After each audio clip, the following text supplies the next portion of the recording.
Blog Talk Radio. Good afternoon. This is Melissa Whittington with Cosmopolitics.org. Today we're going to talk about immigration. I'm sitting here in the great state of Arizona, and we just heard that the federal judge has ruled a partial injunction against SB 1070. Conveniently enough, the three provisions that she wants to put on hold until the issues are resolved are the requirements that illegals can't seek and obtain employment, that immigrants must carry their immigration status papers, and that police would be allowed to check the immigration status of individuals that they have arrested during the investigation of a crime. Now, I think that we could all agree that illegals seeking and obtaining employment is already illegal. We have what we call the E-Verify system that most employers in Arizona use. We also have an existing state law that we passed 2 years ago by referendum that makes it a crime to knowingly hire illegal aliens. Now, I'm not a lawyer, but it seems to me that this judge just forced the state of Arizona to be a sanctuary state, because she's telling us you cannot prevent an illegal alien from seeking and obtaining employment. Well, since it's against the law, now what? Then we can look at barring immigrants from carrying their papers. Again, this is already established federal law. So is she saying that if you get caught by ICE not having your immigration papers that are required by law, it's not a crime in the state of Arizona? How do we deal with that? The ability for law enforcement officials to identify who is in this country illegally during the investigation of crimes is imperative to ensuring that we do not let violent criminals go after we've got our hands on them. Now, the federal government is starting to institute what they call Safe Communities program. They're not talking a lot about it, but apparently they want to have it inside the prisons and jails of every state by 2013.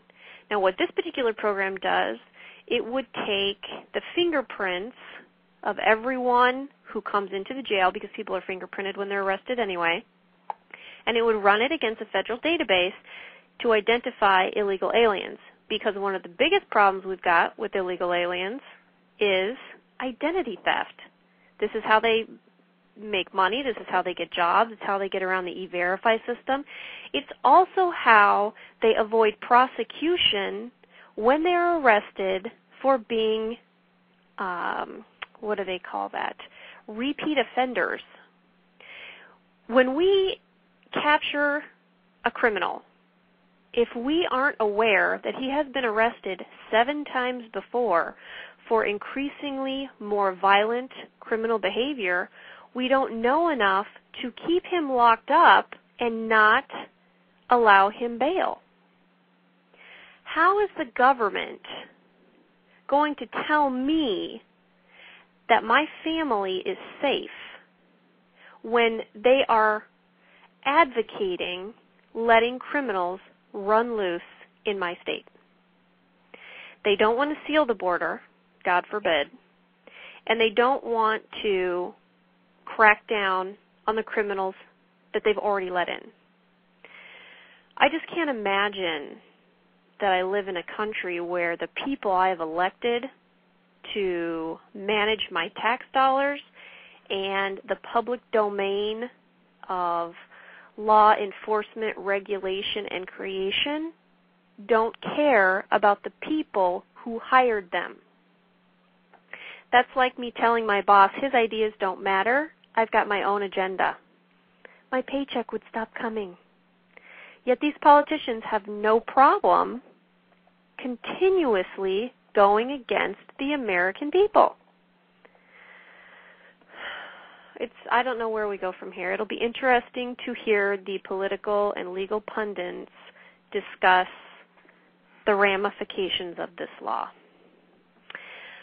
I am concerned, however, that we're moving in a direction where they are going to try to shove amnesty down the throats of America.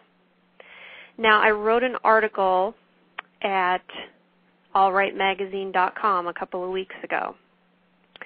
The main theme of that article was, do not give citizenship.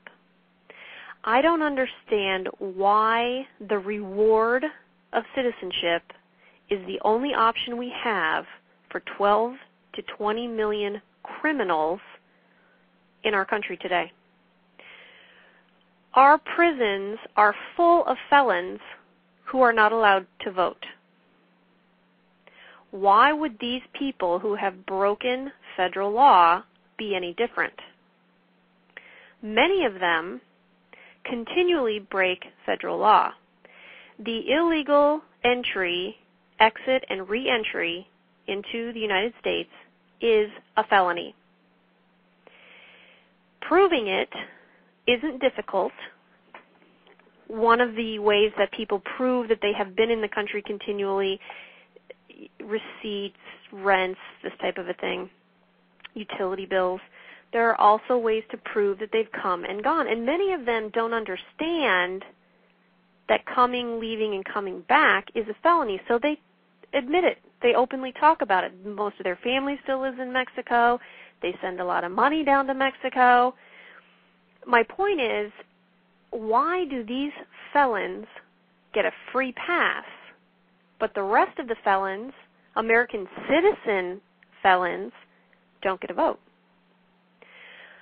Now, I don't think that mass deportation will work, but I do believe if we force consequences on these individuals that are here, and we assure them that enforcement is imminent, they will leave. Criminals will leave. People who want to be Mexicans will leave. People who don't want to do the hard work it takes to become a part of American society will leave. What we'll be left with are the people that liberals purport as the majority of these immigrants, these nice, family-oriented people who are just here to feed their families. Now, I don't believe that. I live in Arizona. I see it. I don't believe that is the majority of the people crossing the border today. Most of them don't have families when they cross the border. They're young. A lot of them are drug mules carrying drugs. Now, that's not to say that once they get here they don't have families, because a lot of them do. We call them anchor babies. I believe that once the children are born in the United States, they're citizens. Separating families is never a good idea. However, we do it every day with parents who rob banks, steal money, embezzle from their company, rob a liquor store, even have an accident in their car, drinking and driving. We separate parents from children every day. Now, I don't agree that all parents need to be separated from their children, but I also believe that they should not be rewarded with citizenship. There can be a path to legal status that doesn't involve citizenship. They can be legal residents, but they should never be allowed to vote. I don't know how everyone else feels about that, but I sure would like to find out. I got a lot of great comments on that article. A lot of people agreed with me, and I think it's a message that we need to talk about more.